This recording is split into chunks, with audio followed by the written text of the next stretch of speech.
Bienvenue sur Télescope. Après avoir visionné cette vidéo, nous invitons à faire un tour sur le premier média d'orientation post-bac sur Instagram ou directement sur notre site. Vous pouvez également télécharger nos fiches de révision gratuites en lien dans la description pour vous aider dans vos révisions.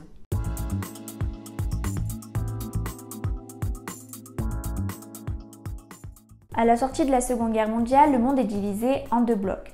Tout d'abord l'Ouest avec l'Europe occidentale et l'Est avec les pays d'Europe de l'Est et la Chine qui les rejoint en 1949.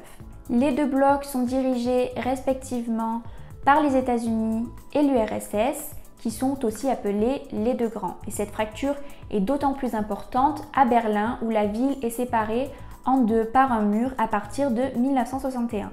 L'objectif des deux superpuissances est d'étendre leur domaine d'influence. Ainsi, ils rivalisent pour dominer le monde. Commence alors la guerre froide.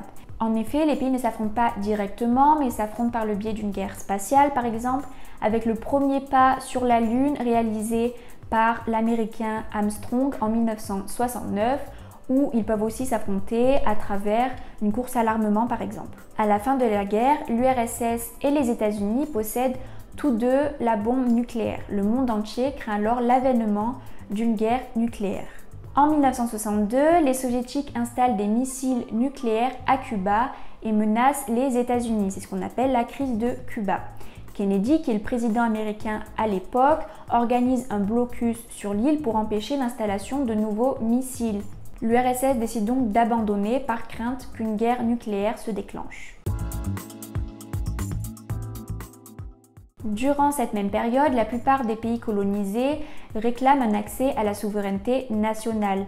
Les premiers pays à obtenir leur indépendance sont des pays d'Asie, donc entre 1947 et 1955, suivis des pays d'Afrique, donc à la fin des années 1950 jusqu'en 1964.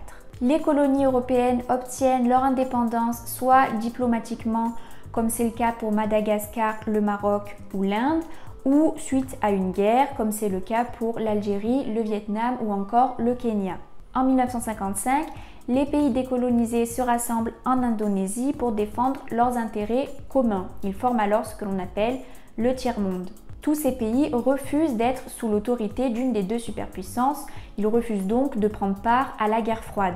Ils rejoignent alors en 1961 le mouvement des non-alignés. En 1955, le Vietnam réclame son indépendance. Une guerre commence alors. Le Vietnam est divisé en deux et la Chine communiste soutient le Vietnam du Nord et le Vietnam du Sud, quant à lui, est soutenu par les États-Unis.